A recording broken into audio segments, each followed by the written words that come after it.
GSET એક્ઝામની તૈયારી કરતા તમે પેપર વનમાં સ્પેસિફિકલી જો વાત કરું તો એજ્યુકેશનની તૈયારી કરી છે. પીવાયક્યુઝ જે 2018થી 2023 સુધીના બધા જ પીવાયક્યુઝ તમને જીસેટમાં પૂછાયેલા છે. એજ્યુકેશન પેપર 2માં એ દરેકે દરેક ક્વેશ્ચન પેપર સોલ્વ કરવાનો આપણો ટાર્ગેટ છે વિથ એક્સપ્લેનેશન, રાઈટ. તો અત્યારે જે આપણું ચાલુ છે દેટ ઇઝ ડિસેમ્બર 2021નું ક્વેશ્ચન પેપર. એમાં આજે આપણે સોલ્વ કરશું 75 to 100 ક્વેશ્ચન. દેટ મીન્સ આજે આપણું ક્વેશ્ચન પેપર કમ્પ્લીટ થઈ જશે. So let's get started today's class. જો 76 ક્વેશ્ચન શું કહે છે? Which assessments are included in assessment triangle? મૂલ્યાંકન ત્રિકોણમાં કયા ઘટકોનો સમાવેશ થાય છે? રાઈટ. નીચે તમને ઓપ્શન્સ આપેલા છે. પહેલું છે કોગ્નિશન, અફેક્ટિવ એન્ડ સાયકોમોટર. આ 3 ડોમેનની વાત કરી છે, જેમાં જ્ઞાન, ભાવાત્મક અને મનોશારીરિક એની વાત કરેલી છે. સેકન્ડ છે દેટ ઇઝ કોગ્નિશન, કોનેટિવ એન્ડ મેટાકોગ્નિશન. આ 3 ઘટકની વાત કરેલી છે. દેટ ઇઝ સંજ્ઞાન પ્રવૃત્તિ વિષયક અને અધિજ્ઞાન, અધિબોધની વાત કરેલી છે, રાઈટ. બી ઓપ્શનમાં. ઓપ્શન સી શું કહે છે? Cognition, observation and interpretation. That is option C. Okay. હવે એમાં શું છે? સંજ્ઞાન, અવલોકન અને અર્થઘટન, રાઈટ. અને લાસ્ટ ઓપ્શન છે D, that is cognition, assessment and interpretation.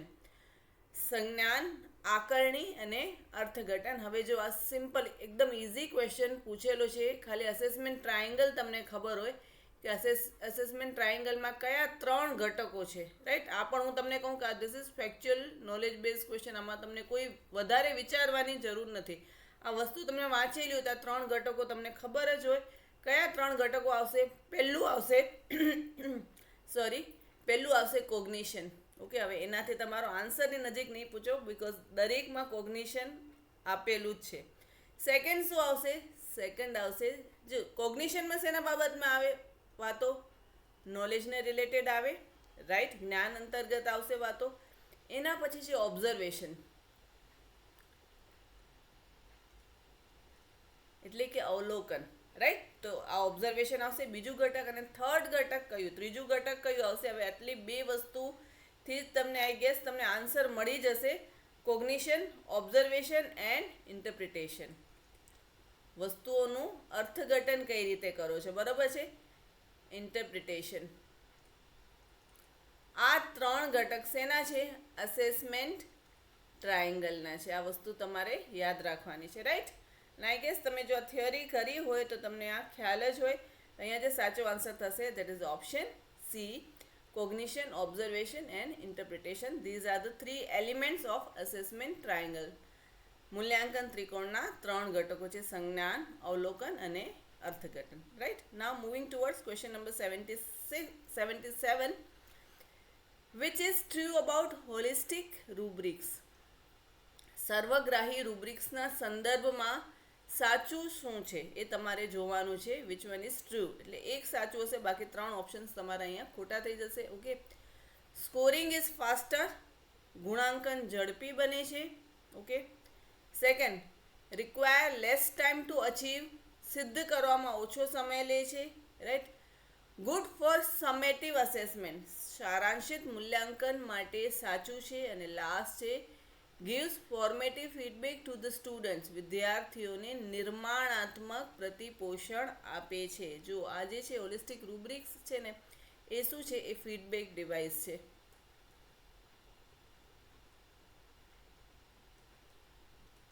Okay. પ્રતિપોષણ, જેના કારણે વિદ્યાર્થીને પ્રતિપોષણ મળે છે. હવે જો શરૂઆતમાં શું હતું, મતલબ વર્ષો પહેલાં, નોટ શરૂઆત બટ વર્ષો પહેલાં જો તમે જુઓ તો સબ્જેક્ટ વાઇઝ માર્ક્સ આપી દેતા, બરોબર છે. ધારો કે 5મા ધોરણમાં 5 થી 6 સબ્જેક્ટ્સ હોય તો એ સબ્જેક્ટ્સના માર્ક્સ અપાતા. બટ હવે એવી રીતે નથી થતું. હવે શું છે, ઇવન તમે સિનિયર કેજીનો રિપોર્ટ કાર્ડ જુઓ ને તો એક આંકડે આપણને એમ થાય કે આખી એક બુકલેટ છે એ ટાઈપનું હોય કે એમાં બાળકોને maths, any language, okay, English હોય તો એમાં ગ્રામર, એ બધું કેટલું આવડે છે એ હોય. બટ એ સિવાય બાળક કઈ વસ્તુઓમાં, બાળક કમ્યુનિકેશનમાં કેવું છે, બાળક વસ્તુઓને કઈ રીતે સમજી શકે છે, બાળકોની ફિંગર મુવમેન્ટ્સ કેવી છે, એ દરેક વસ્તુનું ડીપલી એક એનાલિસિસ કરેલું હોય છે. એને હોલિસ્ટિક રૂબ્રિક્સ કહેવાય. અને એમાં શું આવશે? It gives formative feedback to the students. એટલે આ વસ્તુ હોય છે ત્યારે ટીચર શું કહે છે, એનો આખા વર્ષ દરમિયાન એ બાળકે શું કર્યું છે ખાલી ફાઇનલ એક્ઝામ વખતે પરફોર્મ કેવું કરે છે, it is not about that. બરાબર છે. ઘણી વખત એવું થાય કે બાળકો ફાઇનલ એક્ઝામમાં પરફોર્મ ન કરી શકે, કે ગમે એ કારણ હોઈ શકે, રાઈટ. બટ આખા વર્ષ દરમિયાનનું પરફોર્મન્સ એનું જોવામાં આવે છે. અને એ સાચી જ વાત છે ને કે તમે આખું વર્ષ મહેનત કરો અને તમારું જે છેલ્લું પરફોર્મન્સ છે, લાસ્ટ પરફોર્મન્સ, એ દિવસ તમારો ફાઇનલ ડે એ નક્કી કરે કે તમે કેવા સ્ટુડન્ટ છો. નહીં, તમારા આખે વર્ષમાં તમે કેવી રીતે થ્રુ આઉટ પરફોર્મન્સ કરતા આવ્યા છો એ દરેક વસ્તુ ટીચર ઓબ્ઝર્વ કરતા હોય. એટલે એ જે છે that is formative feedback to the student. એક કન્ટિન્યુઅસ ટાઈપનું ફીડબેક આપતું હોય છે, રાઈટ. એટલે અહીંયા જે સાચો આન્સર થશે that is option D. Okay, now question number 78. A portfolio is not a dash. Okay, portfolio શું નથી એ તમને પૂછેલું છે. ઓકે, હવે તેના ઓપ્શન્સ જોઈ લઈએ. Collection of stories from books, પુસ્તકોમાંથી વાર્તાનો સંગ્રહ. હવે પહેલો ઓપ્શન જ આપણને હિન્ટ આપી દે છે કે આન્સર શું હશે, બટ સ્ટીલ આપણે દરેક ઓપ્શન્સ વાંચી લઈએ. ઓકે, ઓપ્શન બી શું કહે છે? Collection of students on work. Okay, વિદ્યાર્થીઓના પોતાના કાર્યનો સંગ્રહ. Option C is students on progress of learning, વિદ્યાર્થીઓના પોતાના અધ્યયનની પ્રગતિ. Option D is authentic representation of learning, વિદ્યાર્થીઓનું અધિકૃત નિવેદન અથવા તેની રજૂઆત. જે લોકો ભણ્યા આવ્યા છે એનું દરેકનું અલગ અલગ રિપ્રેઝન્ટેશન હોય, બરાબર છે, બાળકોનું.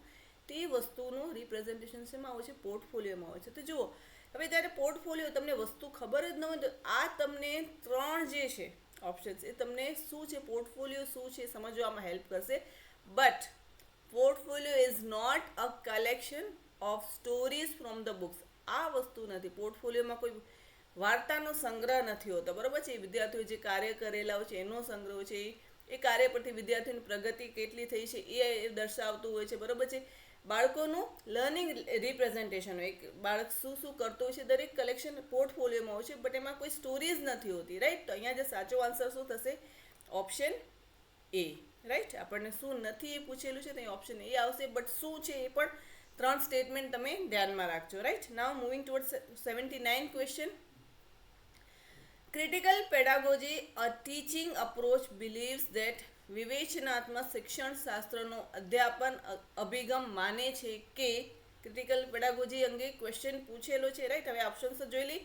બટ ક્રિટિકલ પેડાગોજી અંગે અમુક વસ્તુઓ સંકળાયેલી છે. હવે ક્રિટિકલ પેડાગોજી જો શબ્દ આવે તો તમને આમ શું કહેવાય, એક બત્તી જલ જાની चाहिए. લાઈક ક્રિટિકલ પેડાગોજી, એના ફાધર કોણ છે, બરાબર છે, એને કઈ વસ્તુનો ઓપોઝ કરેલો, કઈ વસ્તુનો વિરોધ કરેલો, કઈ વસ્તુ એને રિકમેન્ડ કરેલી. આ ત્રણ વસ્તુ તમારા માઇન્ડમાં તરત જ આમ આવી જ જવી જોઈએ, રાઈટ. એટલે એ શું છે એ તમને આગળ કહીશ, બટ પહેલાં આપણે આના ઓપ્શન્સ જોઈ લઈએ.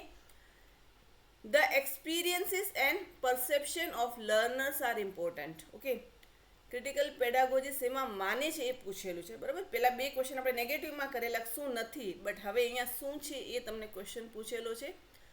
અધ્યયતાનું પ્રત્યક્ષીકરણ, એટલે કે એની સમજ અને અનુભવ એ મહત્વનું છે. Okay, now moving towards option B. The teacher should always lead the classroom teaching, શિક્ષકે હંમેશા વર્ગખંડ અધ્યાપનમાં નેતૃત્વ પૂરું પાડવું જોઈએ. દેટ મીન્સ ટીચર જે છે મેઇન રોલમાં હોવું જોઈએ, નોટ અ લર્નર. ઓકે, એવી રીતે ઓપ્શન બીમાં કહેલું છે learners do not reason independently, અધ્યયતાને સ્વતંત્ર રીતે તર્ક કરતા નથી. શેમાં? તો ક્રિટિકલ પેડાગોજીમાં અધ્યયતાને પોતાની રીતે વિચાર કરવાની છૂટ નથી. ઓકે, આ છે. અને ઓપ્શન ડી શું કહે છે? Students out of school learning is irrelevant. Okay, તમે વર્ગખંડની બહારનું કંઈ પણ ભણો, વર્ગખંડની બહારના તમારા કોઈ પણ જાતનો અનુભવ હોય તો એ શિક્ષણ જોડે કોઈ પણ રિલેવન્સી લગાડતા નથી, બરોબર છે. એ બધું ઇરરિલેવન્ટ છે. તમે ક્લાસરૂમની ચાર દિવાલની બહાર બાળક જે પણ અનુભવ કરે, જે પણ વસ્તુ શીખે એ એના લર્નિંગની બહારનો વિસ્તાર આવી જાય છે. આ વસ્તુ ઓપ્શન નંબર 4માં કહેલી છે. હવે તો આપણે જોઈએ તો જ ખ્યાલ આવી જાય કે the experiences and perception of the learners are important. અધ્યયતાનું સમજ અને અનુભવ બંને મહત્વનું છે. તો આ જે છે ક્રિટિકલ પેડાગોજી, બિકોઝ એ લર્નર સેન્ટર છે. હવે who is the father of critical pedagogy? Critical પેડાગોજીનો કોન્સેપ્ટ કોણે આપેલો? તો તમને તરત જ આ નામ આવી જ જવું જોઈએ, પોલો ફ્રેરે. ઓકે, આ કોન્સેપ્ટ ક્રિટિકલ પેડાગોજીનો કોન્સેપ્ટ કોણે આપેલો? પોલો ફ્રેરે. એને કયા કોન્સેપ્ટનો વિરોધ કરેલો એ પણ તમને શબ્દ આવડવો જોઈએ. Banking concept, banking concept of education, right. હવે બેન્કિંગ કોન્સેપ્ટ ઓફ એજ્યુકેશન છે શું? તે કે છે કે જે રીતે બેંકમાં જઈને આપણે પૈસા ડિપોઝિટ કરીએ છીએ, ઓકે, એવી જ રીતે ટીચર શું કરે છે, સિમ્પલી પોતાને જે આવડતી હોય એ દરેક ઇન્ફોર્મેશન, ઓકે, નોટ નોલેજ, દરેક ઇન્ફોર્મેશન એ સ્ટુડન્ટ્સમાં ડિપોઝિટ કરે છે. એટલે ત્યાં શું છે કે બેન્કિંગ કોન્સેપ્ટમાં ટીચર સેન્ટ્રિક એજ્યુકેશન છે. બાળકોને કોઈ વિચારવાની છૂટ નથી, બાળકોને કંઈ એક્સપ્રેસ કરવાની છૂટ, જે તમને આવડે છે તમે બધું શું કરો છો, બાળકોમાં એ વસ્તુઓ નાખી દો છો, ઓકે. તો આ બધું શું થઈ ગયું, ટીચર સેન્ટ્રિક. તો એનો એ વિરોધ કરે છે. આ કંઈ આપણે ડિપોઝિટ ન કરે, આ કંઈ બેંક નથી કે આપણે પૈસા ડિપોઝિટ કરીએ, તમારી જે ઇન્ફોર્મેશન તમે બાળકોમાં ડિપોઝિટ કરો. This is wrong method of teaching, okay. એટલે બેન્કિંગ કોન્સેપ્ટનો એ વિરોધ કરે છે. એની જગ્યાએ એમણે શું આપ્યું, હંમેશા એક વસ્તુ હોય છે, તમે એક વસ્તુની ના પાડો તો એની સામે કંઈક ઓપ્શન આપો that is relevant, okay. Banking કોન્સેપ્ટને એમને ના પાડી કે ટીચર સેન્ટ્રિક હોય, ટીચર આવીને ઇન્ફોર્મેશન આવીને બધું બોલી દે ને બાળકો બેઠા બેઠા શાંતિથી સમજી લે, સાંભળી લે, ઓકે. સમજી લે એવું ઘણી વખત નથી થતું, સાંભળી લે અને વસ્તુઓ ગોખી નાખે. તો આ શું થયું, બેન્કિંગ કોન્સેપ્ટ. તો એમણે વિરોધ કર્યો, બટ એની સાથે એમને શું આપ્યું, problem posing concept, okay. Problem posing concept, problem posing method, એની એણે વાત કરી. હવે જુઓ, આ જે બેન્કિંગ કોન્સેપ્ટ છે, 1 second,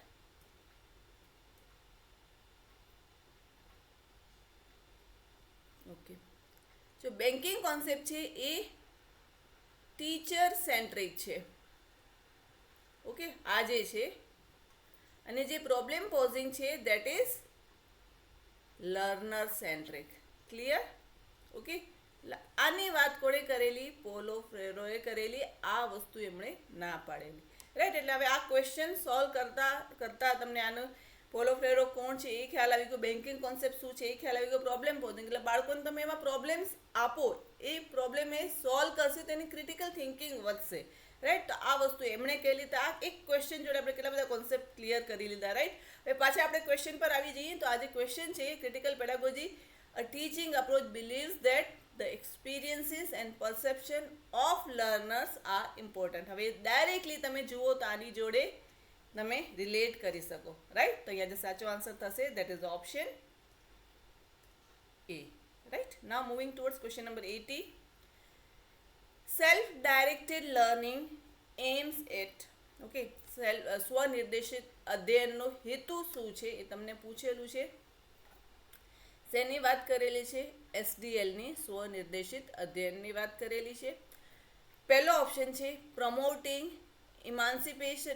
ઇમાન્સિપેટરી and rote learning, okay. ઇમાન્સિપેશનની વાત કરેલી છે, બંધન મુક્ત અને ગોખણિયા અધ્યયનને પ્રોત્સાહન આપવું. જોજો હવે તમને બે કોન્ટ્રાડિક્ટરી વસ્તુઓ એક જ ઓપ્શનમાં જોવા મળે છે, okay.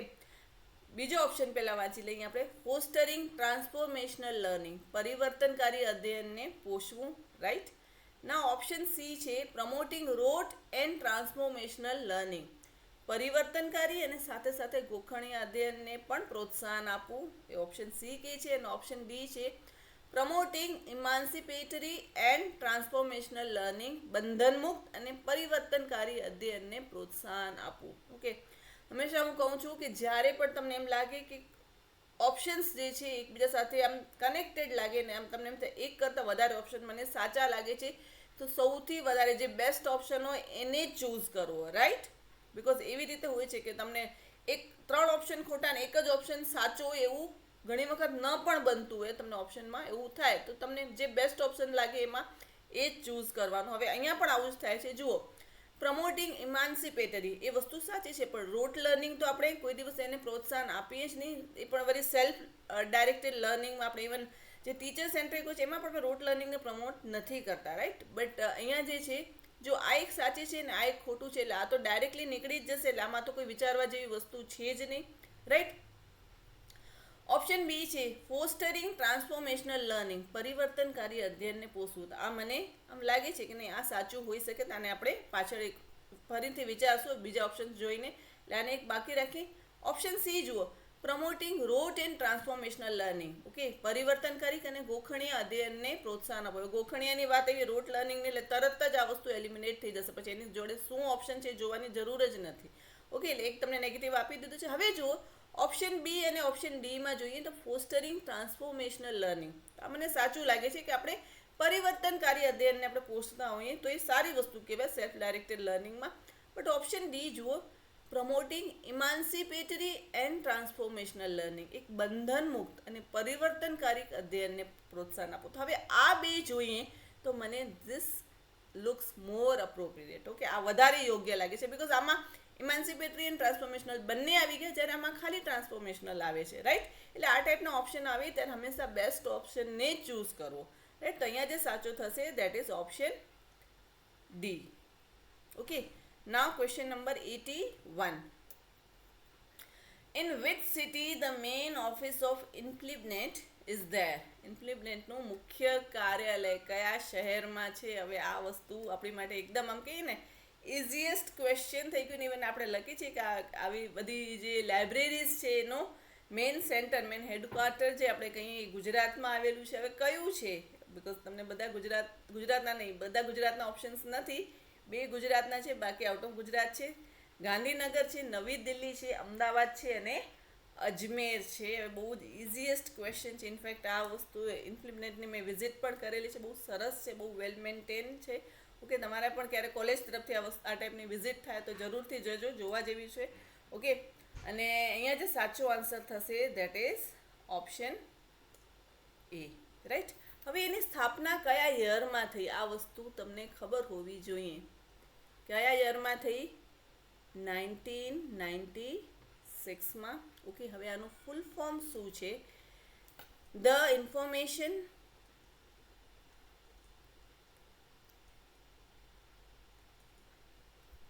And library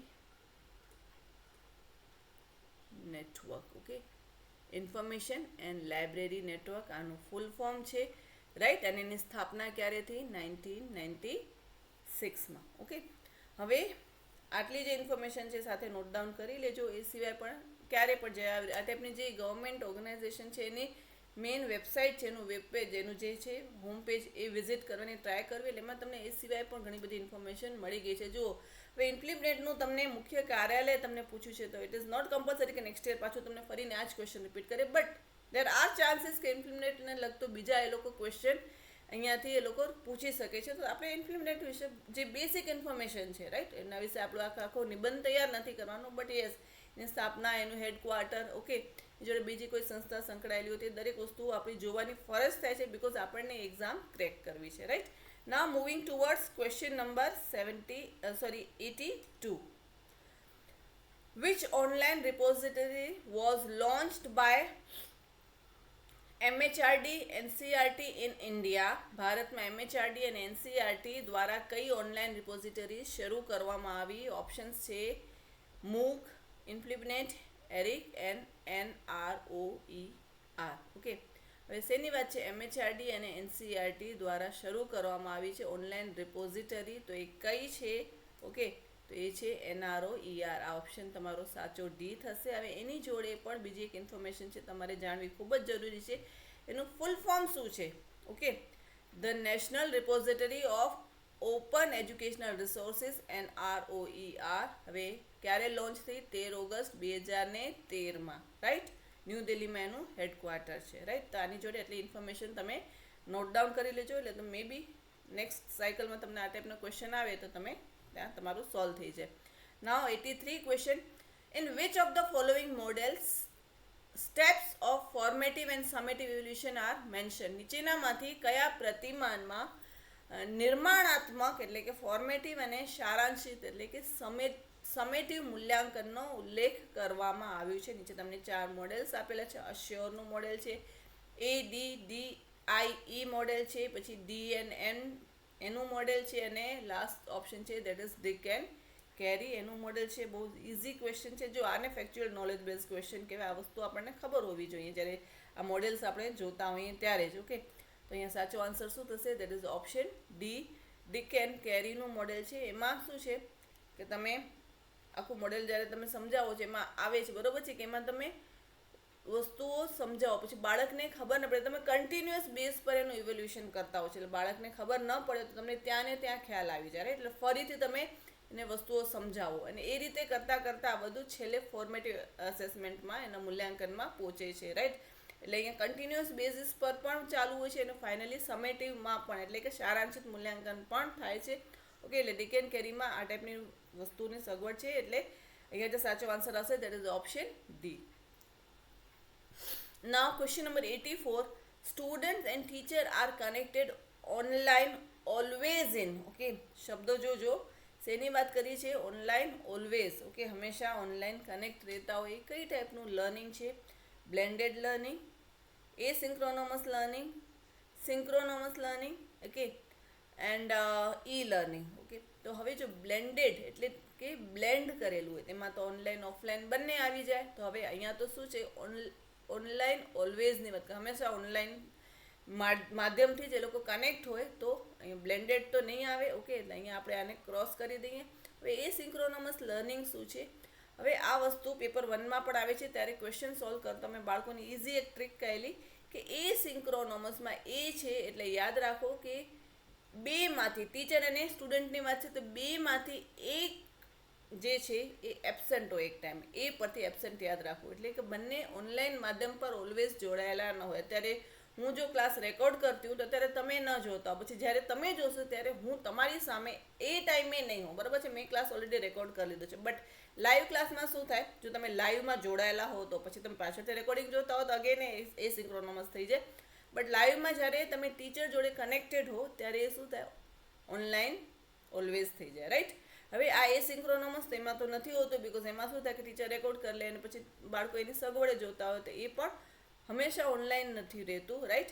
સિન્ક્રોનોમસ learning, okay, આ જ એક એવી વસ્તુ છે કે હંમેશા ટીચર અને સ્ટુડન્ટ, ઓકે, એક ઓનલાઈન માધ્યમથી જોડાયેલા હોય. ત્યારે હું જે બોલતી હોય ત્યારે એ જ તમે રિયલ ટાઈમ, આ શબ્દ યાદ રાખજો, રિયલ ટાઈમમાં અત્યારે હું જે ભણાવું છું એ જ સમયે આ વસ્તુ તમે શીખો છો મારી જોડે, તો આ શું થયું? સિન્ક્રોનોમસ લર્નિંગ થયું. એટલે ઓનલાઈન ઓલવેઝ આવશે, right.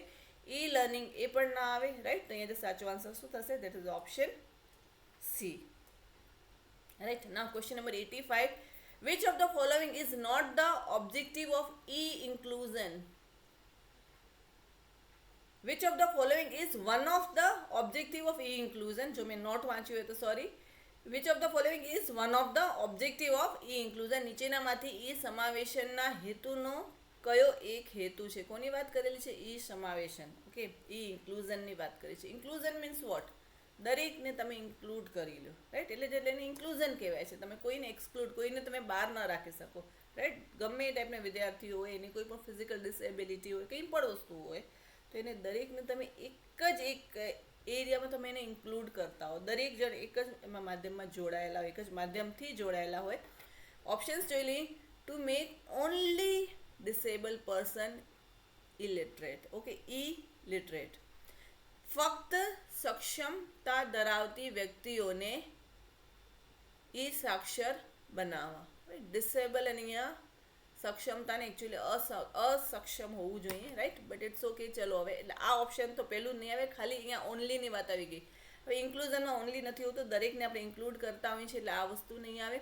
Two make only non disable persons illiterate. Okay, illiteration વાત છે. ઓકે, બટ અહીંયા અગેન ઓનલી આવી ગયું, માત્ર નોન ડિસેબલ. ઓકે, જે ડિસેબલ ન હોય, ઓકે, કોઈ પણ જાતની અક્ષમતા ન ધરાવતી વ્યક્તિઓ એને ઈ સાક્ષર કરવા, તો આ પણ નહીં આવે, રાઈટ. હવે સી છે to make all E literate. Okay, દરેકને ઈ સાક્ષર બનાવવાની વાત છે. એમાં શું છે? ડિસેબલ પણ આવી જશે, નોન ડિસેબલ પણ આવી જશે. દરેક ટાઈપના જેટલા પણ બાળકો હોય દરેકને આપણે એમાં ઈ સાક્ષર બનાવવાની પ્રક્રિયાની વાત આવે છે. તો ઇન્ક્લુઝન દેટ મીન્સ દરેકે દરેક. ઓકે, ઇન્ક્લુઝનમાં ઓલ આવે. Okay, only this a part ઇન્ક્લુઝનમાં આવે, તો પછી ઇન્ક્લુઝન થયું છે એનું. કે તમે અમુકને ઇન્ક્લુડ ન કરતા હો તો તમે એને ઇન્ક્લુઝનનું મોડેલ કહી જ ન શકો, રાઈટ. એટલે અહીંયા જે છે ઓપ્શન કયું આવશે? સી આવશે, રાઈટ. અને ઓપ્શન ડી શું કહે છે? Two make only. અગેન અહીંયા ઓનલી આવી ગયું, એલિમિનેટ કરી નાખો. અમુક શબ્દો એ પકડી લો ને તો પણ તમારા ક્વેશ્ચન ઇઝીલી સોલ્વ થઈ જાય છે, રાઈટ. એટલે આ પણ નહીં આવે. એટલે અહીંયા જે સાચો આન્સર થશે દેટ ઇઝ ઓપ્શન કયો થશે? Option C, right. તમામને ઈ સાક્ષર કરવા, બિકોઝ એમાં ઈ સમાવેશનની વાત છે, ઇન્ક્લુઝનની વાત છે. To make all E literate, right. Now question number 86. What are D and D stands for ADDIE? Okay, ADDIE માં D અને D એ યોગ્ય ક્રમમાં શું દર્શાવે છે? એટલે આ ડી કયો છે એ તમારે કહેવાનું છે, અને એના પછી આ ડી કયો છે એ તમને કહેવાનું. નીચે તમને ઓપ્શન્સ આપેલા છે. એટલે જો અહીંયા તમને ખાલી મોડેલ વિશે કદાચ ખબર ન હોય, ખાલી તમે આમ છેલ્લે આમ કહીને પાના ઉથલાવીને ખાલી મોડેલનું ફૂલ ફોર્મ પણ તમે એક વખત નજરે ચડી ગયું ને યાદ રહી ગયું ને તો આપણો આ ક્વેશ્ચન સોલ્વ થઈ જાય, રાઈટ. હવે એમાં ઓપ્શન છે ડિઝાઇન એન્ડ ડેવલપમેન્ટ, પછી બીજું છે ડેવલપમેન્ટ એન્ડ ડિઝાઇન, સી છે ડિઝાઇન એન્ડ ડિપાર્ટમેન્ટ, અને ડી છે ડિપાર્ટમેન્ટ એન્ડ ડેવલપમેન્ટ. આ 4 ઓપ્શન્સ આપેલા છે. સાચો ઓપ્શન શું થશે? Design and development. એની સાથે ADDIE એનું ફૂલ ફોર્મ પણ હું અહીંયા તમને કહી દઉં કે કદાચ તમને ખબર ન હોય તો નોટ્સ જો અત્યારે બનાવતા હો તો તમે આ વસ્તુ લખી શકો. પહેલું છે A ફોર એનાલાઇઝ, ઓકે. હવે એના પછી છે ડીમાં તો અહીંયા આપેલું જ છે ડિઝાઇન, એના પછી છે D that is development, okay. ADDIમાં છે, જો પહેલાં તમે વસ્તુઓને એનાલાઇઝ કરશો કે જરૂર જ છે નહીં છે એકચ્યુઅલમાં, બરાબર છે. એને પછી તમે ડિઝાઇન કરશો, પછી એને તમે આગળ ડેવલપ કરશો. હવે ડેવલપ કર્યા પછી શું કરશો? પછી નેક્સ્ટ આપણે ઇમ્પ્લિમેન્ટ કરવાનું ને તો જ વસ્તુ આગળ વધે ને. તો એ વસ્તુને તમે ઇમ્પ્લિમેન્ટ કરશો, એને તમે લાગુ પાડશો, રાઈટ. ને લાગુ પાડ્યા પછી ઈ સ્ટેન્ડ્સ ફોર ઇવેલ્યુએટ. તો તમે ઇવેલ્યુએટ કરશો કે તમારો જે પ્રોગ્રામ છે કેટલી હદે સક્સેસફુલ છે, એમાં શું હજી ચેન્જીસ લઈ આવવાના છે, એ બધી વસ્તુઓ એને તમે ઇવેલ્યુએટ કરશો, રાઈટ. હવે આ જે મોડેલ આવ્યું એ ક્યારે આવ્યું એ તમને ખબર હોવી જોઈએ. એ આવ્યું 1917માં. કોણ લઈ આવ્યા? તો ફ્લોરિડા સ્ટેટ યુનિવર્સિટી, રાઈટ. એટલે હવે તમે આ ક્વેશ્ચન જોડે તમે આખી આ વસ્તુનું ફૂલ ફોર્મ આવડી જવું જોઈએ, રાઈટ. ક્યારે આવ્યું એ ખબર હોવી જોઈએ, કોણે ઇમ્પ્લિમેન્ટ કરી, કોણે આ વસ્તુની શરૂઆત કરી, કે લોકોનું આર્મીનું કેમ્પ હતું એના પર આ વસ્તુ શરૂઆત થઈ, ને પછી આ વસ્તુ આગળ વધી ગઈને હવે દરેક જગ્યાએ વપરાય છે ADDIE નું મોડેલ, રાઈટ. એટલે આ બધી વસ્તુઓ એક ક્વેશ્ચન જોડે આપણે સોલ્વ કરી લીધી, ઓકે. આન્સર જે આપણે કહ્યો તો એ પ્રમાણે આન્સર એ છે. હવે ક્વેશ્ચન નંબર 87 જોઈ લઈએ. What is reception, expectancy and retrieval are associated with? અવકાર, પુનઃપ્રાપ્તિ અને અપેક્ષા. ઓકે, આ 3 વસ્તુ કયા શેની સાથે જોડાયેલી છે તમને પૂછેલું છે. Gagne's 9 event of instruction, okay. Thorndike's law of learning, એના અધ્યયનના નિયમો.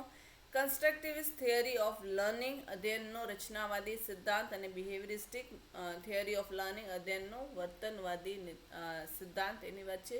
બહુ જ ઇઝી ક્વેશ્ચન છે, અને આની સાથે તમને આ ખાલી 3ની પણ 9 સ્ટેપ જે ગેગ્ને આપેલા છે તમને ખબર હોવી જોઈએ. જો આ પણ again factual knowledge base question છે, રાઈટ. અને તમને 9 સ્ટેપ તમને યાદ રહેલા હોય, તમને એ વસ્તુ આવડતી હોય, ઓકે, તો તમારી માટે આ ક્વેશ્ચન ઇઝી થઈ જાય. હવે જો મને એમ થાય કે જે આપણે કંઈ રોટ લર્નિંગ ન કરવું જોઈએ. રોટ લર્નિંગ આપણે બાળકોને આપણે હમણાં જ આપણે ક્વેશ્ચનમાં જોયું કે ટ્રાન્સફોર્મેશનલ લર્નિંગ કે ઇમાન્સિપેશનની વાત કરી. હવે અત્યારે આપણું જ પેપર જો જીસેટની જ પેપરની વાત કરું તો કેટલું બધું રોટ લર્નિંગ બેઝ છે. અમુક વસ્તુઓ તમે ગોખી લીધી, અમુક વસ્તુઓ તમને ખબર હોય, તો આ વસ્તુ એને એક અલગ લેવલ પર એકચ્યુઅલી કંઈક લઈ જવાની જરૂર છે. કે ઇવન તમારા જે અત્યારે આ જે પ્રોફેસરની એક્ઝામ છે તો એ જે લેવલ પર તમે એક સેલ્ફ ડાયરેક્ટેડ લર્નિંગ ઓલરેડી તમે એ ફેઝમાં આવી ગયા છો, ઓકે. એન્ડ્રાગોજીના ફેઝમાં આવી ગયા છો, તમે પણ આ બધી વસ્તુ કરતા તો આ વસ્તુને ઇમ્પ્લિમેન્ટ કઈ રીતે કરી એ રીતે ક્વેશ્ચન પૂછાવો જોઈએ. આ ડાયરેક્ટ ક્વેશ્ચન પૂછેલા છે, તમે ખાલી થિયરી ગોખેલી હોય, અમુક વસ્તુ એના સ્ટેપ્સ તમને ગોખેલા હોય તો તમને આ વસ્તુ ઇઝીલી આવડી જાય. એકચ્યુઅલી તમે બીજા કન્ટ્રીઝમાં જઈને તમે એના કોર્સના મોડેલ્સ જુઓ તે લોકો દરેક વસ્તુમાં કેસ સ્ટડી કરાવે છે. હજી સુધી એ મોડેલ આપણે અહીંયા એટલું બધું નથી, અમુક યુનિવર્સિટીમાં એ લોકો ફોલો કરે છે, બટ એકચ્યુઅલી બધાને ફોલો કરવું જોઈએ કેસ સ્ટડી બેઝ, કે આપણે થિંકિંગ કંઈક એમાં આપણે વસ્તુ વિચારીએ, અમુક પ્રોબ્લેમ્સ આપે એ વસ્તુ આપણે સોલ્વ કરીને એમાં કંઈક નવું મળે. બિકોઝ હવે તમે આ જુઓ, આ 9 સ્ટેપ તમે ગોખી લો કે એમાંથી તમને ક્વેશ્ચન પૂછે, તમે શું તમે નવું વિચાર્યું, રાઈટ? હવે એના એ 9 સ્ટેપ તમે ક્લાસમાં કઈ રીતે ઇમ્પ્લિમેન્ટ કરશો, એમાં તમને શું તકલીફ આવશે, એને એક નેક્સ્ટ લેવલ પર ક્વેશ્ચનને લઈ જવા જોઈએ. એ રીતે જ્યારે આપણા ફ્યુચર પ્રોફેસર્સ વિચારશે ત્યારે એ લોકો આગળ એક સ્ટેપમાં આ બધી વસ્તુઓ બાળકોને આપી શકશે. બરાબર છે? અત્યારે આપણે પણ ક્વેશ્ચન આપણે ટ્રાન્સફોર્મેશન અને ઇમાન્સિપેશનના સોલ્વ કરીએ, બટ આપણે પણ રોટ લર્નિંગ જ કરીએ છીએ. જો હવે આ તમને મેં અહીંયા આપી દીધા છે, આ 9 સ્ટેપ, આ તમે રોટ લર્ન કરી લેજો તો તમારા ક્વેશ્ચન સોલ્વ થઈ જશે. એવું જ છે ને? મેં તમને અગાઉ કહ્યું છે 15 થી 20 ક્વેશ્ચન તમને રોટ લર્નિંગ પર તમે ગોખેલા હોય, તમારા આન્સર્સ આવી જાય છે. નેટનું લેવલ હજી થોડુંક હાઈ છે, થોડુંક વિચારવું પડે છે, બટ હજી પણ ત્યાં પણ રોટ લર્નિંગ પ્રોત્સાહન અપાય જ છે. બટ જીસેટમાં તો જો તમે જોઈ લો, તમે જ ક્વેશ્ચન પેપર ઉપાડો છેલ્લા 5 વર્ષના, અમુક પર્સન્ટેજ 20% ક્વેશ્ચન તમારો રોટ લર્નિંગ બેઝ જ હોય છે. હાર્ડલી 5 થી 10% ક્વેશ્ચન કે કંઈક તમને આ વસ્તુને ઇમ્પ્લિમેન્ટ કરો, કોઈ સિચ્યુએશન આપ્યું હોય ને એમાં તમે આ વસ્તુ ઇમ્પ્લિમેન્ટ કરો, એવા તો હાર્ડલી પૂછાતા હોય છે, રાઈટ? એટલે ચલો, આ વસ્તુ તમારા રોટ લર્નિંગ માટે અહીંયા મેં રેડી રાખી છે. લખી લેજો પોઈન્ટ્સ, જો અહીંયા આપેલા જ છે. જુઓ, અગેન અટેન્શનની વાત છે, રાઈટ? અહીંયા ઓબ્જેક્ટિવ્સની વાત છે, એસ્ટિમ્યુલેશનની વાત છે, પ્રેઝન્ટ કોન્ટેન્ટ, તમે કોન્ટેન્ટને પ્રેઝન્ટ કરશો, બરાબર, પ્રોવાઈડ લર્નિંગ ગાઈડન્સ આપશો, પછી એલિસિટેડ પરફોર્મન્સ છે, પછી ફીડબેક આપશો, એસેસ આવશે ને એન્હાન્સ, રિટેશન એન્ડ ટ્રાન્સફોર્મેશન. ઓકે, આ બધી વસ્તુઓ આમાં આવી જશે. ગેગનન્સના 9 પોઈન્ટ છે, બસ આપણે આ ગોખી નાખવાના છે એટલે આપણે એક્ઝામ ક્લિયર. ચલો, 88 question. Who of the following is not behaviouristic psychologist? Again rote લર્નિંગનો ક્વેશ્ચન આવી ગયો. નીચેનામાંથી કોણ વર્તનવાદી મનોવૈજ્ઞાનિક નથી? ઓકે, તમને વર્તનવાદી મનોવૈજ્ઞાનિક નામ તૈયાર હોય, તમને ખબર હોય, થિયરી વાંચી હોય, તો તમે આ ક્વેશ્ચન ઇઝીલી સોલ્વ કરી શકો, રાઈટ? વોટસન છે, વર્તનવાદી છે. સ્કિનર છે, અગેન વર્તનવાદી છે. ફ્રોઈડ છે, એ વર્તનવાદી નથી. એ શું છે એ તમારે કહેવાનું છે. પાવલો છે, એ અગેન વર્તનવાદી છે. હવે ફ્રોઈડ છે, એને કયા કોન્સેપ્ટ આપ્યા? ફ્રોઈડ જોડે તમારું તરત મગજમાં બત્તી જલજવી જોઈએ કે id, ego and super ego, right? આની વાત એમણે કરેલી. એ ઉપરાંત ફ્રોઈડની વાત કરું તો એ સાયકો એનાલિટિક્સ, ઓકે, એના ફાધર કહેવાય છે. Okay, father of psychoanalytics, એ વસ્તુ તમને યાદ રાખો. કદાચ તમને ક્વેશ્ચનમાં પૂછે who is the father of psychoanalytics, તો કોણ આવશે? ફ્રોઈડ આવશે. એ વર્તનવાદી એટલે કે બિહેવિયરિસ્ટિક સાયકોલોજી જોડે સંકળાયેલા નથી, બિકોઝ એમણે ઈડ, ઈગો અને સુપર ઈગોના કોન્સેપ્ટ આપેલા છે, રાઈટ? આ ક્વેશ્ચન તમને પૂછાયેલો છે, ઈડ, ઈગો અને સુપર ઈગોનો કોન્સેપ્ટ કોણે આપેલો છે?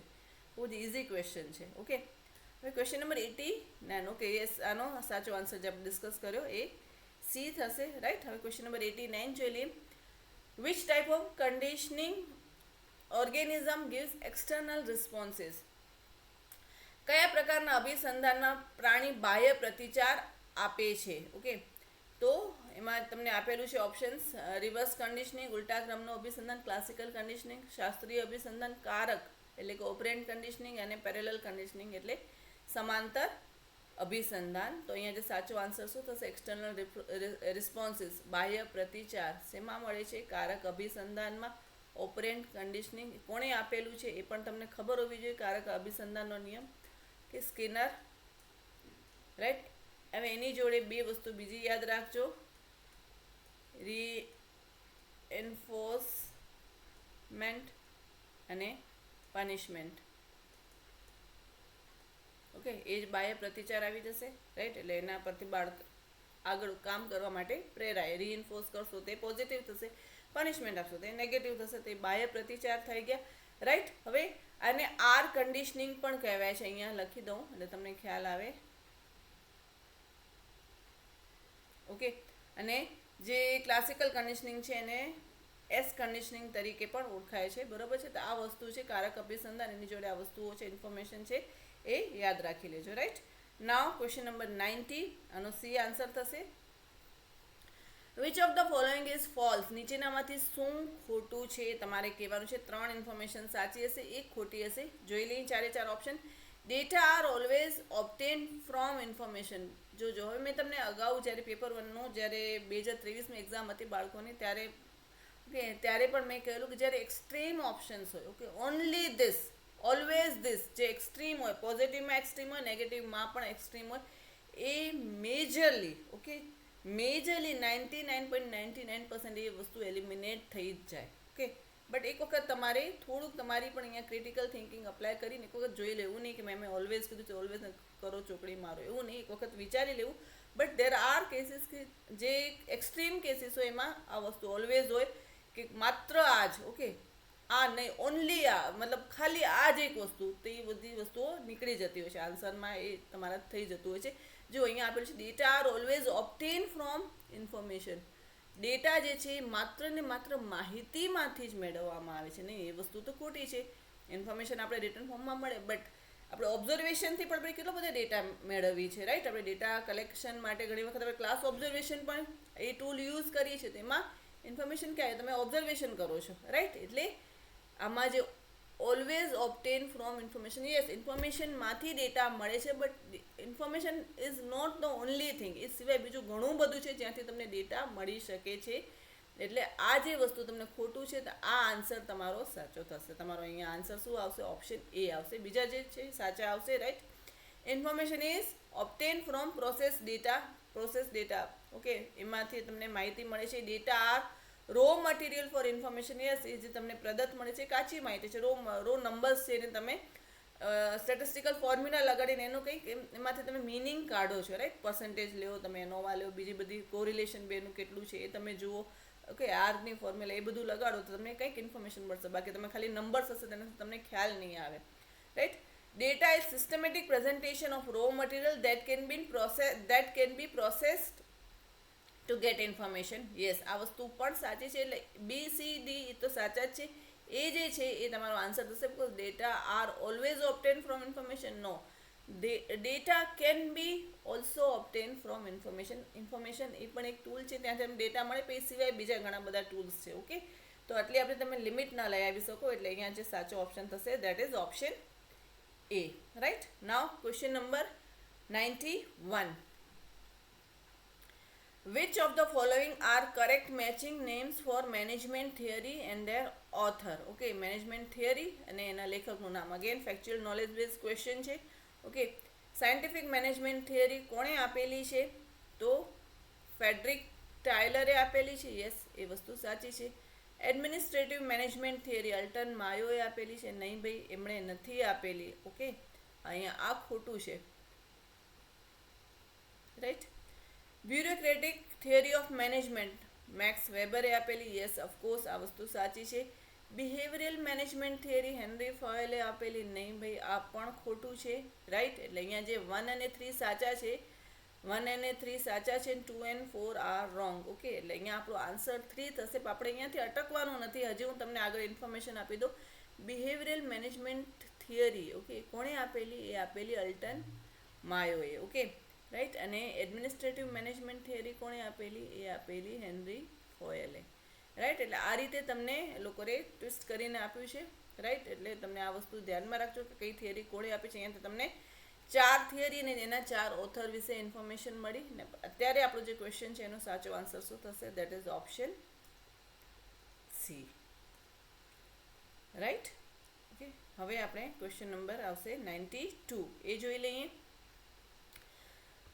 which two of the following are wrong about the management techniques વ્યવસ્થાપન તકનીકના સંદર્ભમાં નીચેનામાંથી કઈ બે બાબતો ખોટી છે ક્વેશ્ચન ઓપ્શન્સ આપેલા છે બેન્ચમાર્કિંગ ફોર ક્વોલિટી મેનેજમેન્ટ ગુણવત્તા વ્યવસ્થાપન માટે સીમાઓ નિશ્ચિત કરવી right okay planning programming and budgeting system PPBS for financial management yes નાણાકીય વ્યવસ્થાપન માટે આયોજન પ્રોગ્રામિંગ અને બજેટિંગની સિસ્ટમ એટલે કે PPBS ઓકે હવે એના પછી છે programme evaluation and review technique PERT for planning આયોજન માટે પ્રોગ્રામ ઇવેલ્યુએશન એન્ડ રિવ્યૂની ટેકનિક અને strength opportunity weaknesses and challenges that is SWOT okay analysis for time management okay હવે અહીંયા જે છે જો 3 અને 4 છે એ રોંગ છે. ઓકે, એ કોઈ પ્લાનિંગ, એ ટૂલ છે, રાઈટ. એટલે 3 અને 4 જે છે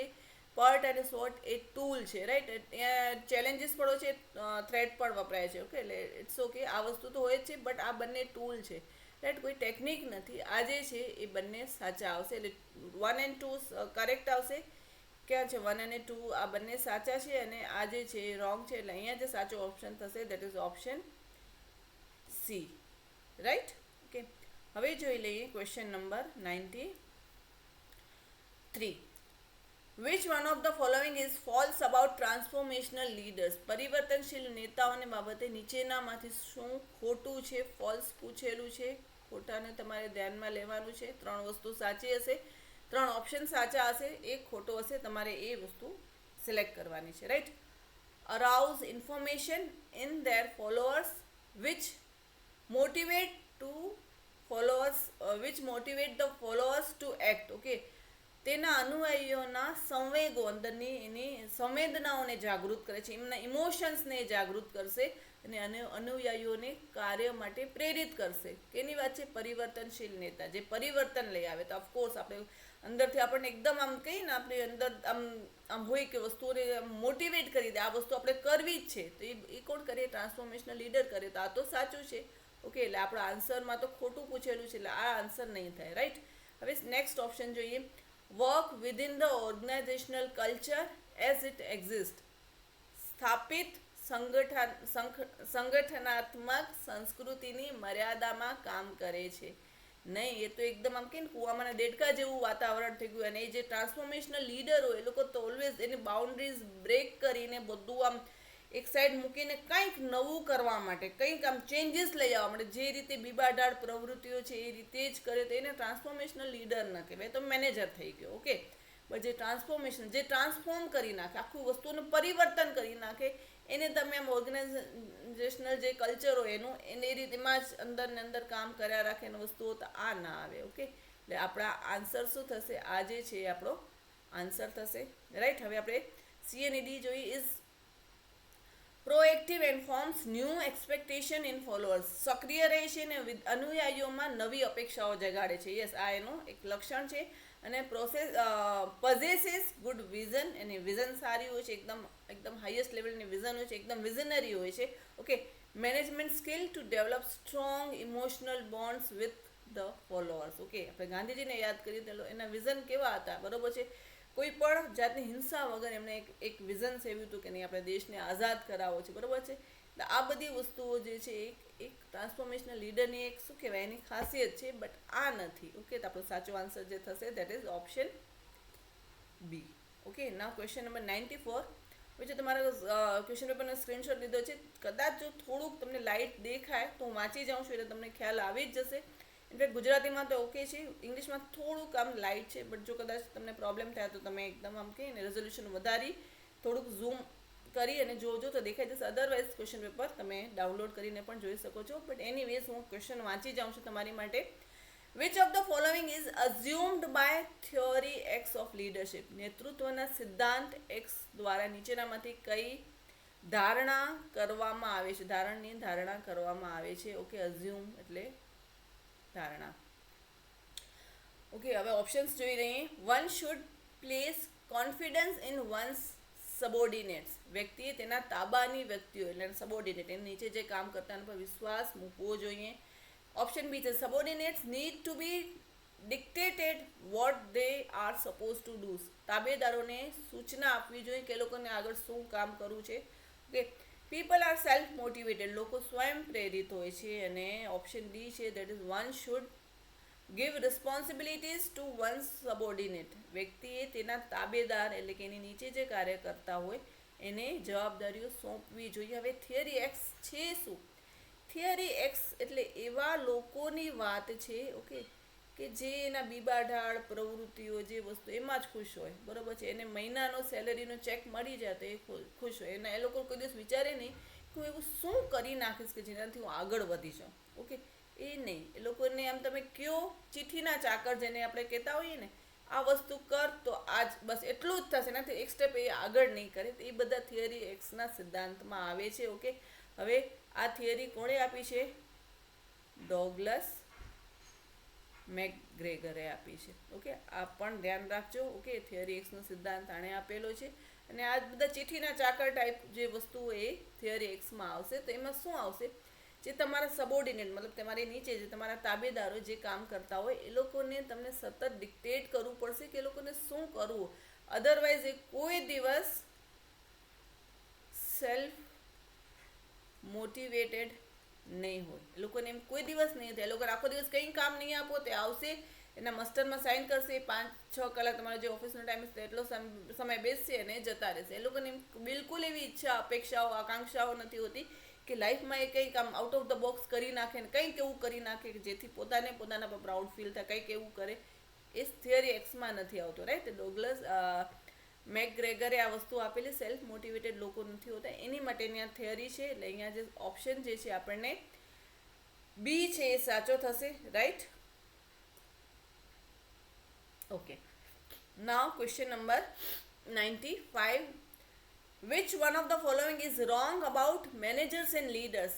વ્યવસ્થાપકો અને નેતાઓ એની બાબતમાં શું ખોટું છે તમારે જોવાનું છે. ઓપ્શન છે managers do things right, leaders do right things. Okay, એટલે આ વસ્તુ તો સાચી છે. મેનેજર છે જે વસ્તુ સાચી હોય છે એ રીતે, જો શબ્દોની રમત છે. ઓકે, બટ આમાં તમારા કોન્સેપ્ટ ક્લિયર હોય તો તમે શબ્દો શાંતિથી ઓપ્શન્સ વાંચો, તમને ખ્યાલ આવી જશે. આ તો વસ્તુ સાચી છે. ઓકે, આપણને ખોટી શું છે એ પૂછેલું છે. રાઈટ, ઓપ્શન બી શું કહે છે, લીડર્સ ઇન્સ્પાયર, મેનેજર્સ કંટ્રોલ. નેતાઓ જે છે તમને પ્રેરણા આપે છે. હમણાં આપણે ટ્રાન્સફોર્મેશનલ લીડરની વાત કરીએ, તમને પ્રેરણા આપશે, તમારા ઇમોશન્સને જાગૃત કરશે, તમને આગળ વધવા માટે મોટિવેટ કરશે. અને વ્યવસ્થાપક જે હોય છે, મેનેજર્સ, એ નિયંત્રણમાં રાખે છે. આ રીતે જ વસ્તુઓ થવી જોઈએ, આ જ આપણે આમ કરવાનું છે, આ રીતે જ આપણો ફોર્મ્યુલા છે, એ રીતે જ બધું કરવાનું છે. તે કંટ્રોલ કરે છે. રાઈટ, આ વસ્તુ પણ સાચી છે. Managers are rule oriented, leaders are outcome oriented. Yes, managers આપણે આ જ વસ્તુ કંટ્રોલ છે એટલે આ રૂલ ઓરિએન્ટેડ થયા, અને આ જે છે આઉટકમ ઓરિએન્ટેડ. તમે કંઈક એવું આમ કરી નાખો, ભલે ઇટ ઇઝ નોટ કમ્પલસરી તમે આ રીતે જ કરો, બટ મારે રિઝલ્ટ જોઈએ એની હાવ. ઓકે, તમે આ તો વધુ ઇફેક્ટિવલી કરો તો એ વધારે ખુશ થઈ જાય. તો આ વસ્તુ પણ સાચી છે. ના, moving towards option D, managers are focused on what and why. શું અને કેવી રીતે વસ્તુઓ થશે, શા માટે આ વસ્તુઓ થશે, વાય પર છે. Okay, leaders are focused on how and when. Okay, નેતાઓ જે છે એ કઈ રીતે થશે, ઓકે, ક્યારે થશે, એના પર એ બધી વસ્તુ પર ફોકસ કરે છે. ઓકે, શું આ કરવાનું છે, શા માટે આ કરવાનું છે. ઓકે, આ બધી વસ્તુ ઉપર મેનેજર ફોકસ કરે. ઓકે, અને leaders are focused on how and when. Okay, તો આ જે વસ્તુઓ છે આ ખોટી આપેલી છે એકચ્યુઅલી. જો તમે ઓપ્શન્સ જુઓ, ઓકે, ઓપ્શન ડી જે કહે છે managers are focused on how and when. Okay, કઈ રીતે કરશું, ક્યારે કરશું, એ વસ્તુઓ એકદમ લિમિટ આવી જાય તો એ મેનેજર્સ કરે છે. અને નેતાઓ જે છે એ શું, કે આવી રીતે છે. ઓકે, શા માટે આવી રીતે છે, એટલે વસ્તુઓને લોકો ચેલેન્જ કરશે કેવી રીતે. ઓકે, આ શા માટે છે, નોટ કેવી રીતે, બટ આ શા માટે છે. ગુજરાતી ઇંગ્લિશમાં થોડુંક આમ વાંચવામાં ઓલું થઈ જાય, બટ ઓકે, જે લીડર્સ જે છે એ વોટ અને વાય પર ફોકસ કરશે, અને જ્યારે મેનેજર્સ છે એ હાવ અને વેન, ઓકે, એના પર ફોકસ કરશે. રાઈટ, તો અહીંયા જે આપણને ખોટો ઓપ્શન પૂછેલો છે દેટ ઇઝ ઓપ્શન ડી આવશે. રાઈટ, શું આમાં પણ એ લોકોએ ફ્લિપ કર્યું છે, લીડર્સ ઓલવેઝ વોટ અને વાયમાં આવશે, અને મેનેજર્સ છે એ હાવ અને વેન, કેવી રીતે કરશું, ક્યારે કરશું, એ બધી એકદમ આમ જે નાના સ્તરની વાત આવે, જ્યારે મેનેજર્સ હોય એક બીબાઢાળ પ્રવૃત્તિની વાત આવે, ને લીડર્સ હશે એ ઓલવેઝ એક હાઈ સ્ટેપમાં જશે. Right, question number 96. In words of dash, the dash means knowing exactly what you want to mean to do and seeing what they do it in best and cheapest way. Okay, તમે માણસો પાસે શું કરાવવા માંગો છો તે જાણવું, અને સૌથી સસ્તી અને ઓછી ખર્ચાળ આ વસ્તુ કઈ રીતે કરી શકાય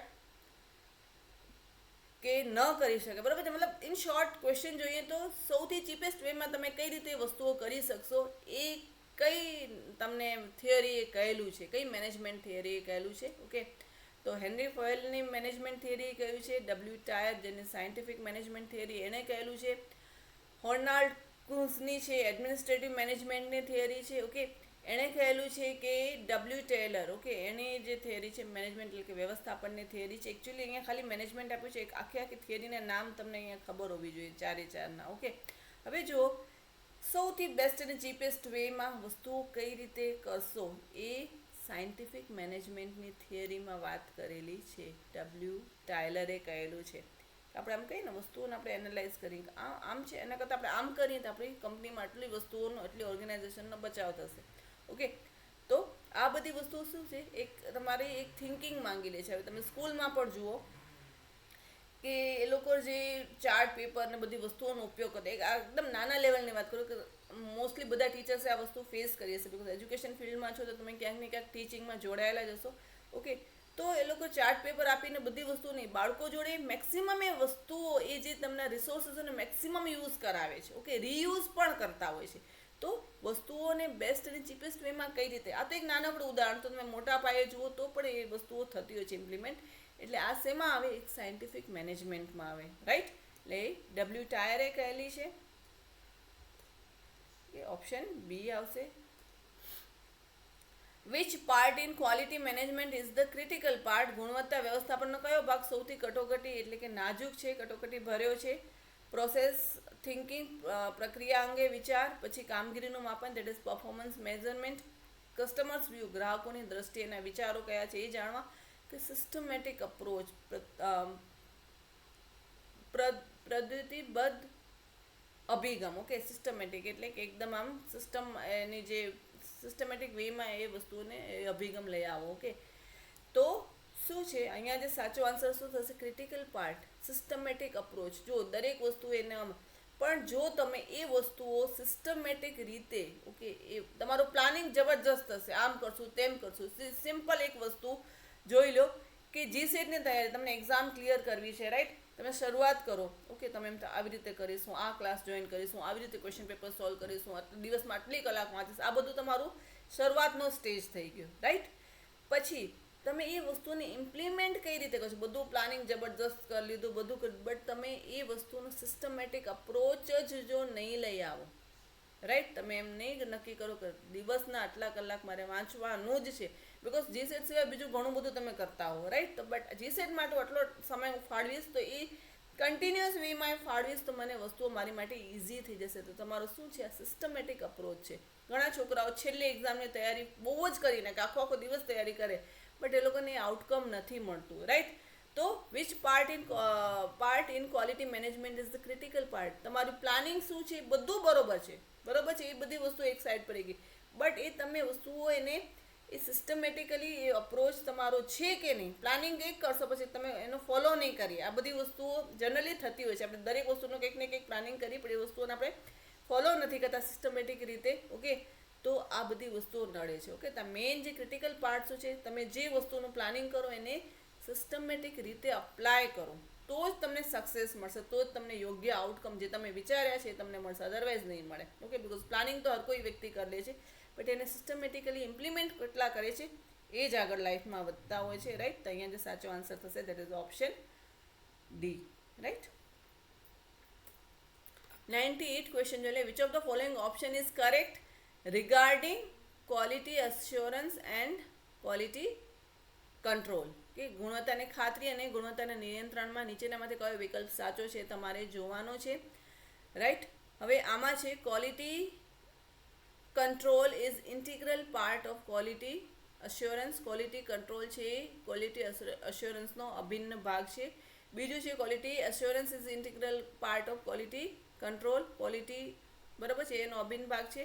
quality assurance and quality control are independent to each other. અને ઓપ્શન ડી છે that is quality control may or may not depend on quality assurance. Okay, તો ક્વોલિટી કંટ્રોલ છે ક્વોલિટી અશ્યોરન્સ પર આધારિત હોઈ પણ શકે ને ન પણ હોઈ શકે.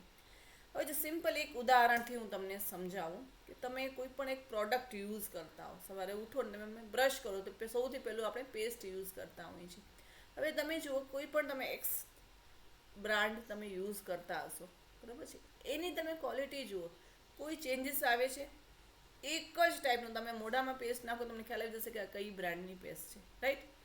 ઓકે, ઘણી આયુર્વેદિક આવે છે, ઘણી નોર્મલ આવે છે, અલગ અલગ ટાઈપની આવે છે. બટ એની ક્વોલિટી જે છે વર્ષોથી મેન્ટેન, એ જે બ્રાન્ડ્સ છે એ વર્ષોથી ક્વોલિટી મેન્ટેન કરતી આવે છે. એની ક્વોલિટી છે એ કંટ્રોલમાં હોય છે. દરેક વખતે તમને અલગ, હવે તમે કોઈ ફૂડની વાત કરો, કોઈ ઇટિંગ, કોઈ પણ આપણે કોઈ પણ બ્રાન્ડની વાત કરીએ, બરાબર, કોઈ ઇડેબલ વસ્તુ તમે લ્યો અને એની ક્વોલિટી દરેક વખતે તમે ખાઓ ને ચેન્જ થશે. કોઈ વેફરનું પેકેટ લ્યો, દરેક વખતે તમે અલગ સ્વાદ જોવા મળે. તો દરેક વખતે ક્યારેક ટિપ્સ જુઓ તેની, ક્યારેક એની એક ચીપ હોય જાડી હોય, ક્યારેક પતલી હોય, ક્યારેક કંઈક હોય, ક્યારેક તૂટેલી હોય, ક્યારેક કોઈક સડેલી હોય. તો ક્વોલિટી એની કંટ્રોલમાં છે નથી, બરાબર. તો આપણે એ પ્રોડક્ટ યુઝ ન કરીએ. તો ક્વોલિટી કંટ્રોલ જે છે, બરાબર છે, એ શું છે, એ ઇન્ટિગ્રલ પાર્ટ છે કોનો? ક્વોલિટી અશ્યોરન્સનો. તમે તમારી બ્રાન્ડ વિશે અશ્યોરન્સ ક્યારે આપશો? જ્યારે તમારી ક્વોલિટી કંટ્રોલમાં હશે. તમે આ ટાઈપનું જ, તમે મેગી ખાતા હો, એકચ્યુઅલી મેગી ન ખવાય, એના વિશે ઘણું બધું કોન્ટ્રોવર્સી થયેલી, બટ ચલો એ ઉદાહરણ આપી દો, બિકોઝ ક્યારેક ને ક્યારેક લાઈફમાં બધાએ ખાધી હશે. એનો જે ટેસ્ટ છે, તમે જે બાળપણમાં ખાધું અત્યારે સેમ ટેસ્ટ જોવા મળે છે, રાઈટ? ઓકે, કોઈ પણ એવી વસ્તુઓ જોઈ લો, જે ખાવાની વસ્તુ, ખાવાની આઈટમો, તમારા ત્યાં કોઈ ફેમસ તમારે ગામના કંદોઈ હશે તો એનું જુઓ. તમે દરેક વખતે તમે ખાવા જાઓ બરફી, તો દરેક વખતે અલગ અલગ ટેસ્ટ ને દરેક વખતે અલગ અલગ ટેક્સચર જોવા નથી મળતું. એક જ ટાઈપની આપણે એમ થાય ને, આનો સ્વાદ તો ઓથેન્ટિક. અહીંયાથી જઈને પાણીપુરી ખાવાની, પાણીપુરીનું ઉદાહરણ આપો તો વધારે મજા આવે. ઓકે, પણ દરેક વખતે પાણીપુરી આજે ખાવા જાઓ તો કંઈક અલગ ટેસ્ટ, પછી કાલે ખાવા જાઓ તો નહીં, એક જ ટાઈપનો. એટલે એ લોકોને શું છે, ક્વોલિટી કંટ્રોલ છે, ત્યારે જ એ ક્વોલિટી અશ્યોરન્સ આવશે, રાઈટ? તો quality control is a integral part of quality assurance. તમે અશ્યોર ત્યારે જ કરી શકો જ્યારે તમારે ક્વોલિટી કંટ્રોલમાં એક ટિપિકલ વેમાં તમે જે રીતે વસ્તુ હોય એ રીતે જ આપતા હો. તો અહીંયા જે સાચો આન્સર થશે that is option A, right? Question number 99. What are the 2 type of change management? વ્યવસ્થાપન પરિવર્તનના મુખ્ય પ્રકાર, 2 પ્રકારનું પૂછ્યું છે. ઓકે, હવે આ ક્વેશ્ચન છે એ કોઈ ચેલેન્જ કર્યો હશે. આ ક્વેશ્ચન ડ્રોપ થયેલો છે, એટલે આ જે 4 ઓપ્શન છે, એટલે આ ક્વેશ્ચન આપણે કન્સિડર નથી કર્યા. જીસેટમાં તમને આ ડ્રોપ થયેલો ક્વેશ્ચન છે. ઓકે, હવે લાસ્ટ ક્વેશ્ચન છે, ક્વેશ્ચન નંબર 100. એ જોઈ લઈએ. Who develop 3 step model for change that include unfreezing, change and refreeze? Okay, unfreezing, પરિવર્તન અને રીફ્રીઝને સાંકળતું પરિવર્તન માટેનું 30 પરિમાણી જે છે પ્રતિમાન, એ કોણે આપેલું છે, કોણે વિકસાવ્યું છે, રાઈટ? હવે કર્ટ લેવિનની વાત છે. ઓકે, રેલ્ફ ટાયલરની વાત છે, ઓલપોર્ટ GWની વાત છે, અને લાસ્ટ છે that is Wilson S. Okay, આ 4 છે. એકદમ નોલેજ બેઝ રોટ લર્નિંગ ટાઈપનો, જે આપણે આગળ વાત કરી એ ટાઈપનો ક્વેશ્ચન છે. ઓકે, એટલે તમારો અહીંયા જે સાચો આન્સર થશે that is option A. Okay, clear? એટલે આની સાથે આપણે 2021નું ક્વેશ્ચન પેપર પણ કમ્પ્લીટ કર્યું. મેં મારું કામ કમ્પ્લીટ કર્યું છે. હવે તમે એ વસ્તુ રિફર કરતા રહેજો, વાંચતા રહેજો. PYQs એક આમ કોઈ પણ એક્ઝામની નસ છે. ઓકે, PYQs સોલ્વ કરી લેશો તમારી માટે આમ હાફ બેટલ વન ટાઈપનું સિચ્યુએશન થઈ જશે. બહુ જ ઇઝી થઈ જશે. તમને કોન્ફિડન્સ આપે છે. PYQ સોલ્વ કરશો ને તો તમને છેલ્લા 5 વર્ષના PYQ સોલ્વ કરી લો, અને આપણે જે રીતે કરીએ છીએ, તમે 100 નહીં પણ એક ક્વેશ્ચન પેપરમાં 100થી વધારે ક્વેશ્ચન સોલ્વ કરો છો. દરેક ક્વેશ્ચનમાં જેટલા બને એટલા હું અંદરથી તમને ક્વેશ્ચન ડિરાઈવ કરીને આપું છું. એટલે બસ હવે મેં મારું કામ કરી દીધું, તમારે આગળ તમારું કામ કરવાનું છે. નોટ્સ બનાવતા રહેજો, ફરીને વસ્તુઓ રિવાઇઝ કરતા રહેજો, બિકોઝ તમારી પાસે 2 પેપર છે, પેપર 1, પેપર 2, બંનેનું રિવિઝન બહુ જ જરૂરી છે. ઓકે, સો જે મારી મહેનત છે, મેં જે કર્યું એ તમને જો ગમ્યું હોય તો લાઇક, શેર અને તમારા ફ્રેન્ડ્સ જોડે આ બધી વસ્તુઓ શેર કરજો. ચેનલને હજી સુધી સબસ્ક્રાઈબ ન કરી હોય તો કરી લેજો, બિકોઝ હજી ઘણું બધું તમને મળશે, જે તમને બધું ફ્રી ઓફ કોસ્ટ છે. બધી વસ્તુઓ તમને આગળ તમારી તૈયારીઓ તરફ લઈ જવા માટે વસ્તુઓ હેલ્પફુલ થશે. ચલો, હવે નેક્સ્ટ પાછા નવા PYQ સાથે મળીએ. Till then, bye and take care of yourself.